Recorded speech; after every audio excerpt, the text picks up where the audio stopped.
Hello and welcome. My name is Guillem Lloret and I'm the Innovation Manager here in Mespack. Today, I'm going to be talking of one of the hottest topics in the packaging industry nowadays, sustainability. Sustainability is something really meaningful and important to Mespack. It's something that we have really engraved on our DNA because we believe and we think that we have a green thinking and a green way of doing things. What does it mean to us? Practically, does it affect us?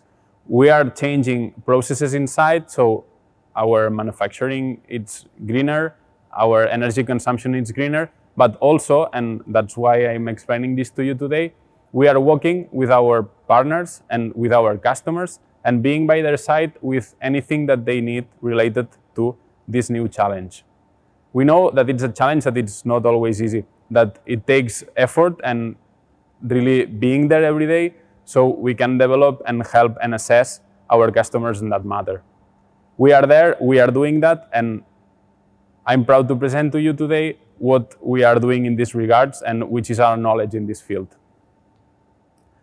We have 5 strategies that we are following and that it's our, let's say, turning point or key axis where we are applying everything and learning from. First, I would like to start with something that it may seem crucial, but it's not.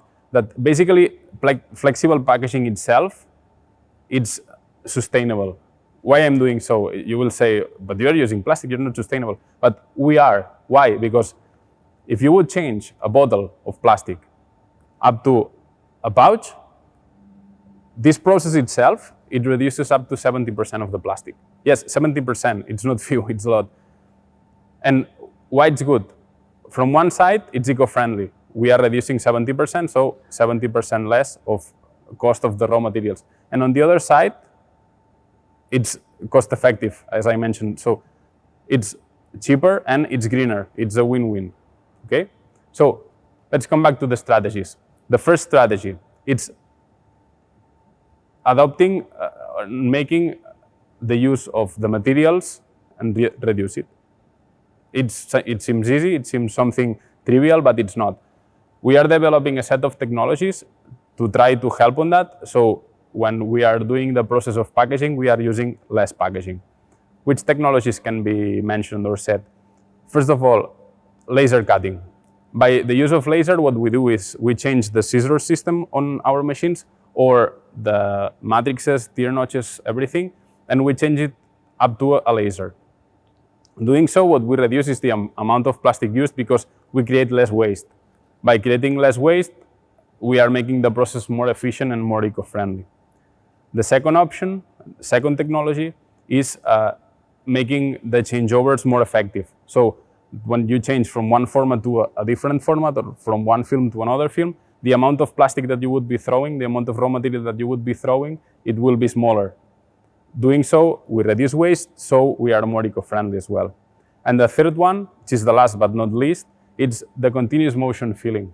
Continuous motion filling can be found in some of our machines like the HCM or the HF.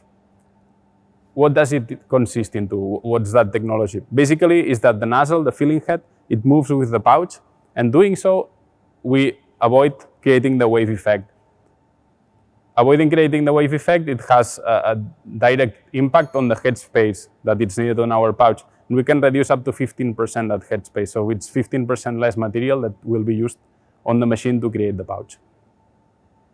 The second strategy, also really important, is the adoption of all the new material stream that is coming from the converters. Basically, it's polyolefin-based materials that are creating new structures that can be machined with other machines. There are 2 different materials that are used inside of this polyolefin big group, which are the polyethylene or polypropylene. Both materials, they can be used as a monolayer film, but it's complicated. Why? Because really the difference or the gap of temperature between the inner layer and the outer layer, it's 0 because it's the same material. So you cannot seal it. It will melt from the outer layer before it melts from the inner layer. So the converters, what they are doing is creating a laminate that has different layers. Basically, it's to create this big difference in between the outer layer and the inner layer. So when we seal, it seals from the inside, but it does not melt from the outside. In this combination, depending on the country, there are several regulations that they say how these materials can be combined. Normally, we try to work with the most restrictive one, which is the one from Germany, that says that 95% of that material has to be from one type, so polyethylene or polypropylene, and then you can add a 5% of different materials or additives to make that more machinable. We have created and tested different types of structures, and also we have created and tested all the appliances for this type of pouches. So we've made tests of just film, that film with zipper, and that film with spout.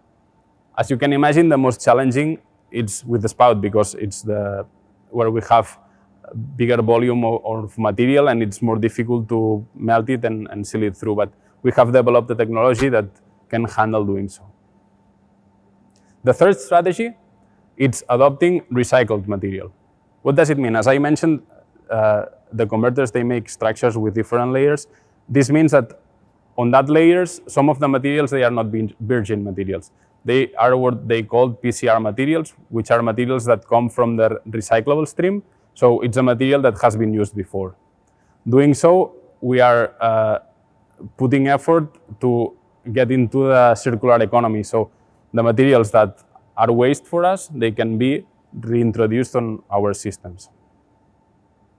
The fourth technology is the use of materials which are either biodegradable or compostable. This means that the raw material for this, it's not polyolefin, so it's not petrol, is biological elements. Like it can be, I don't know, seagrass, or it can be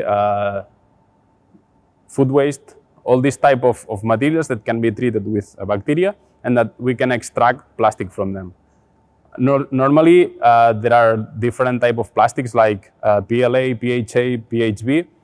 We are more interested in PHA or PHB because they have similar characteristics or specifications like the polyethylene, which means that it's thermosealable and it can be used and machined in our machines. We have some projects ongoing with some partners in these regards, and hopefully we'll be able to come back to you and explain you more in depth once there is something more tangible that we can explain. The fifth strategy, it's adopting paper, so changing completely from plastic into paper. This strategy, it's challenging as well because paper, as you for sure know, it's not thermosealable. So it means that inside the paper, we have to add a layer of some material that can be attached to the paper and can be thermosealed.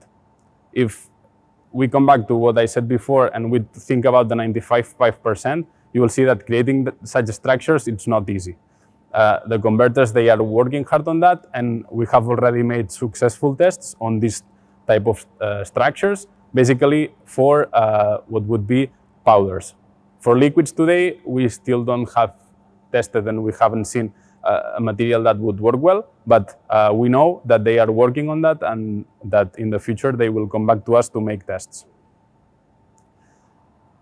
All these projects and all these tests and all these cooperations and partnerships, they have two outcomes that are really important.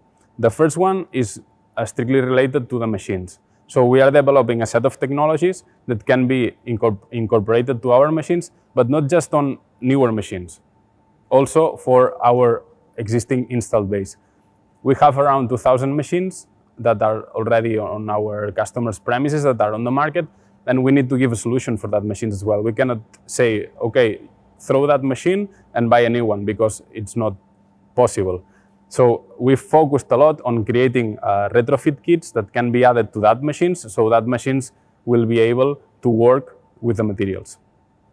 The second outcome is we have created what we call the map of materials, that basically it's from all the tests that we have done on our machines. We record that tests and we know the structure used, we know the parameters used, so we can assess better our customers once they want to try a material that will have similar compositions. I've been talking a lot about making tests, how we handle making tests. In here, in Mespack, where am I right now, it's what we call the innovation center.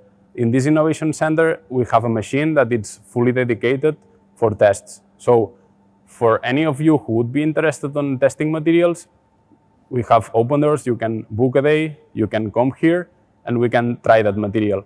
From that material, we will create a report, and on that report, we will write down which of our newer technologies we think that should be installed on that machine, in your machine, or which are recommended for a new machine, so that type of film will work.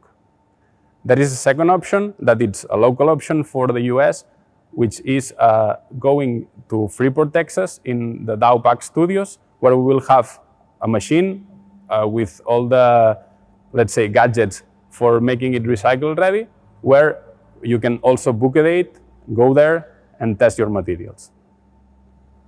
I hope that this presentation has been really interesting for you, and that I could give you a little bit more insights on how everything is looking on this sustainable field for Mespack and for our machines. I hope you enjoyed it a lot, and I just wanted to say bye, have a nice day, and take care.